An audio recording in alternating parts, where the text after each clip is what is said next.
All right, Nick, good news for the Pittsburgh faithful. A couple players that were key to this team's success were banged up last week in the matchup versus the Bengals, but there's good news right around the corner. It may not be quite as bad as it seems, and we have the story on this to let you know the update on these two key players. But before we get there, Nick, Pittsburgh is going to have New England come to, I guess now, Acrisure Stadium. Are we going to still call it Heinz? I'm going to call it Heinz Field.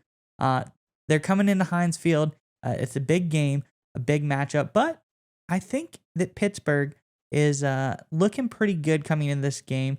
New England wasn't quite as good as I thought that they were going to be to start out the season against Miami.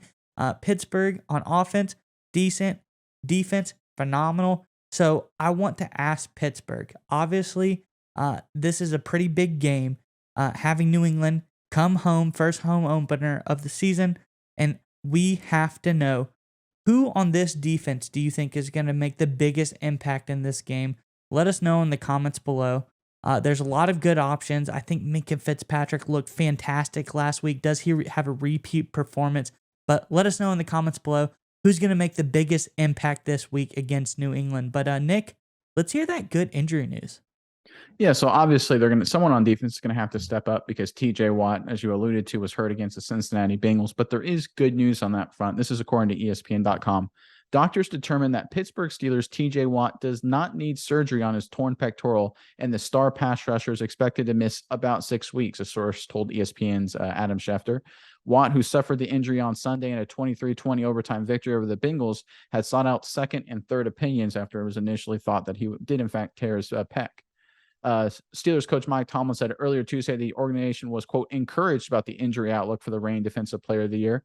But Mike Tomlin, very smartly, and give him a lot of credit here, didn't come out and say, hey, 6 weeks, 3 weeks. He's basically treating it 1 week at a time. I think only recently, as the time of recording this, he has ruled out TJ Watt for the game against the New England Patriots. So keeping it very tight-lipped, keeping it under control. That's very smart, very savvy. Obviously, you don't want to give your opponent too much indication. Not that the Patriots thought Watt was going to play, but as they go down the line, they don't want anyone to think that Watt could potentially be coming back this week or next week. So very smart there by Tomlin.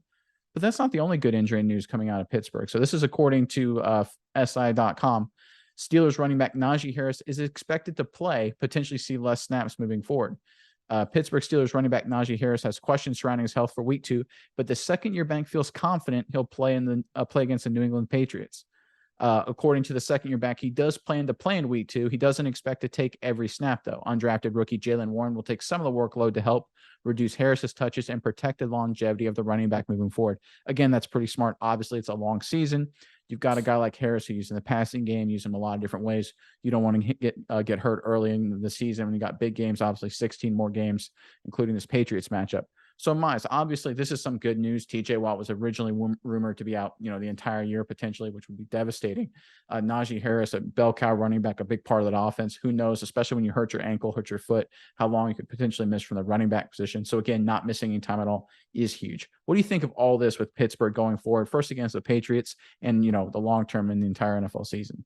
So, obviously, TJ Watt coming back, let's say 3 to 6 games from now, that's going to be huge because he's the lifeblood of your defense. Obviously, he's a captain. I would say he's the face of the organization at this point. And when he's on the field, stuff just is different. It happens different. He's an impact guy. He reminds me of like Myles Garrett and Aaron Donald. When they're on the field, it's just a different ball game than when they're not on the field. And now Najee Harris is kind of working his way into a role like that. He's a very dynamic back. As you said, they feature him in the passing game a lot. He's a big part of their rushing attack. And I think Najee Harris, as I have seen, has kind of made himself the offensive face of the Steelers as well. So these are two key guys, two big personalities on the team who, are the culture of their respective sides of the ball. It's kind of how Steelers play football are embodied in these two guys.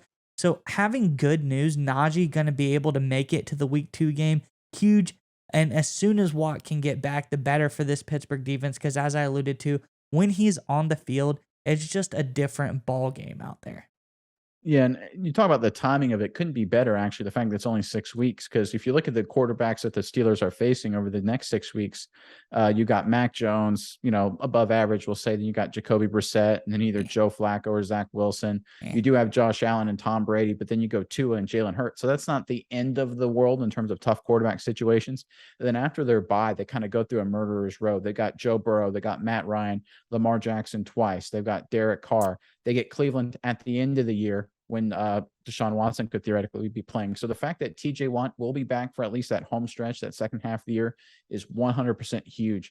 And I don't feel like they should rush him. And that's why I think Mike Tomlin's being smart here, playing it close to the vest, not saying, hey, he's out 6 weeks or he's out 4 weeks or he's out 3 weeks or whatever it is, because they want him to be 100% healthy during this home stretch towards the end of the season.